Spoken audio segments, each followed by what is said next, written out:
In today's video, we will be checking out the beautiful and easy to do Hume Lake Trail in Kings Canyon National Park. If you are staying at the Azalea campground like we are, it is about a 22-minute drive over, and it is a beautiful drive. Just a word of warning about the drive though, if you have a fear of heights, things could get a little bit tricky. You're going to end up on a one-lane road with a sheer cliff on one side, but eventually Hume Lake will come into view. Eventually you will be coming to a fork in the road, and even though it says it's a dead end, you want to go left here. This will take you to several parking lots. We will be parking in the first one that we came to, but this is a loop trail with several different starting options. Another decision that you need to make is which way do you want to go.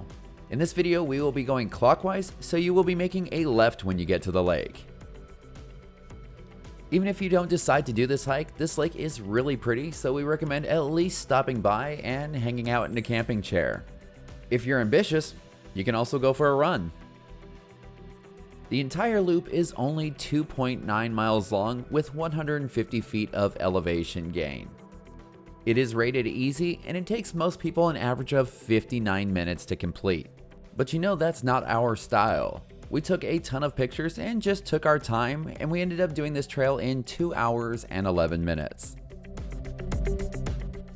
You may be wondering where this lake got its really interesting sounding name. Well, it is a man-made lake that was used back in 1908 for logging. The company that was doing all of the logging here was the Hume Bennett Lumber Company. So there you go, Hume Lake.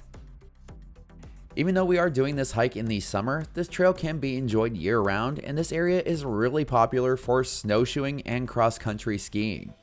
If you would like to laugh at our first attempt at cross-country skiing, you should check out our video where we tried it at Bryce Canyon. We are now reaching the back of the lake, and this is where you will find the Hume Lake Dam. It was designed by John S. Eastwood and used to store logs and supply water for a flume that transported lumber to the Central Valley. This dam is an example of the first concrete reinforced multiple arch dam in the entire world. And if you don't like this view of it, don't worry, because the trail does circle around, and we will be getting a view of it from the backside in just a second. You'll be making your way down several paved switchbacks. One of the really nice things about this trail is that it has several factors that make it beginner friendly. The terrain is very easy, and you're never that far from civilization, so you don't have a very good chance of getting lost. And here we have that backside view of the dam that I was talking about. It's hard to believe that they built this entire dam in just 114 days. And it only cost them $46,000. Although if you convert that to modern day money, that is a little bit over $1.6 million. After leaving the bridge, we will be making a left and doing some switchbacks back up the hill. This is where you'll be gaining the vast majority of the elevation gain on this trail, and it's not all that bad. If you are lowlanders like us, you may be breathing just a little bit heavily, but there are a couple of viewpoints that you can stop at to take in the view and catch your breath.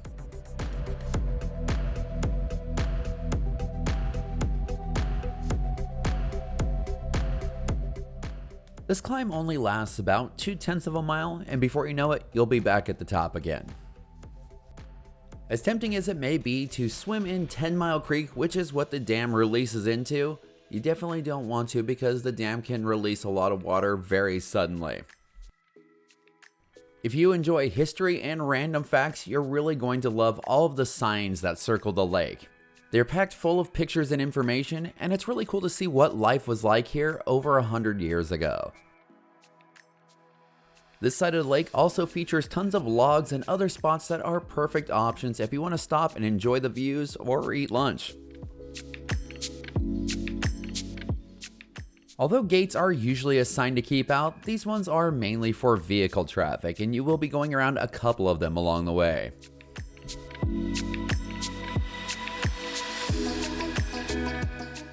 After going around another barrier, we had arrived at the Hume Lake boat ramp, and I will say that we were definitely missing our crescent kayaks. This would be such an awesome spot to go for a paddle, and we will definitely have to bring them on our next visit.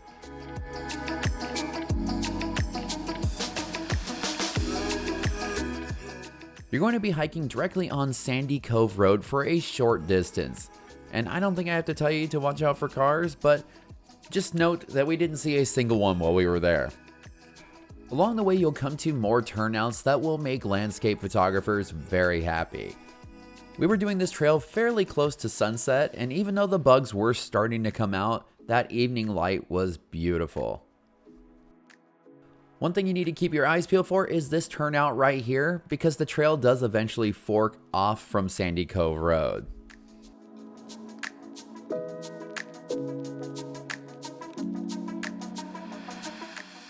This is the beginning of one of the prettiest parts of the trail in our opinion.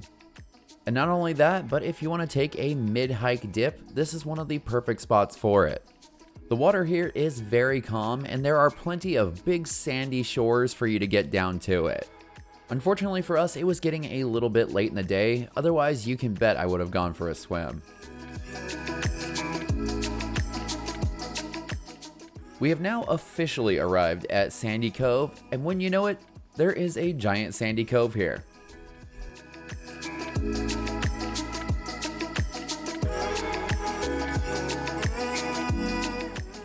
After soaking in those Sandy Cove vibes for a little bit, we continued on our way to the next part of the trail, which I had no idea existed. We got a couple glimpses of a wooden boardwalk from Sandy Cove, but I wasn't quite sure if it was part of the trail or not. But we were so happy to find out that it was part of the trail, and it is really picturesque.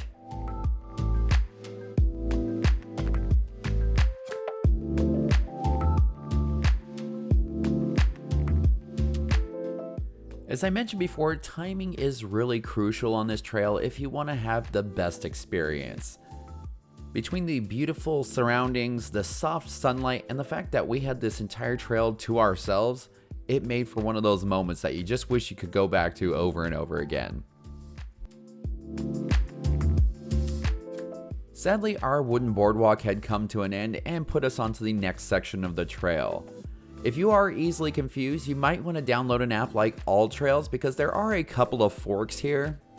Most of them go up to the road because there are cabins on the left side of the trail at this point, and it just gives them access to this trail and the lake.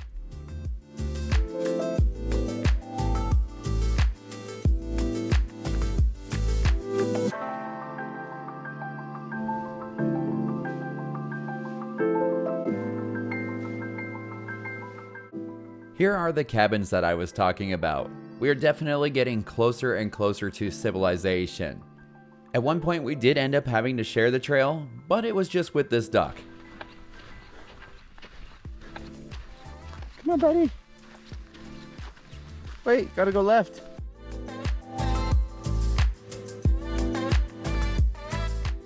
This side of the lake is much less dense as far as the trees are concerned than the other side of the lake. This will give you way better views. And if you were planning on doing this hike around sunset, be sure to leave some time for pictures because you're going to want to take some. Here we have Jumping Rock, which is a fun little cliff jump if you're into that kind of thing. And there was one other part of the trail that was really cool but didn't quite come through with the GoPro distortion, and it is this spot right here. It's actually a little bit more of a tree tunnel than it looks like, and it's really beautiful. Almost immediately after the tree tunnel, you are going to be dropped off right into the middle of civilization. This is the Hume Lake Christian Camp, and I'm sure if you're visiting during the summer, it can get pretty crowded here. We were visiting in September, and it was pretty much a ghost town. This will also give you a great opportunity to take some nice landscapes of the boats tied up to the docks. Even though this part of the trail is pretty much non-existent, just walk a loop around the camp and you should see it appear again. One of the nice things about being back in town though is that if you are hungry or thirsty, you can stop by the convenience store and refuel. The trail will be reappearing on the right side and it should be pretty easy to spot.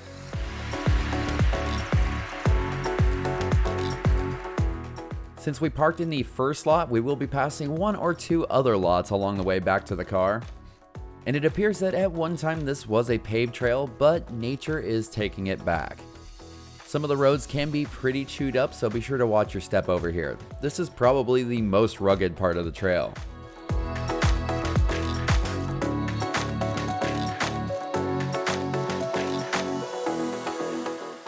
If you are looking for other great hikes to do in Kings Canyon National Park, we highly recommend checking out Zumwalt Meadow. That is another beautiful and easy trail. And if you want to see some massive trees, you have to stop by the General Grant Trail. Both of those trails are beginner friendly and worth checking out. Well, that is going to do it for this video. If you enjoyed it, please be sure to like, comment, and subscribe because that really helps out the channel. If you have suggestions for future videos, feel free to let us know in the comments. And for all the information about the Hume Lake Trail and other awesome Kings Canyon adventures, head on over to livethatadventure.com.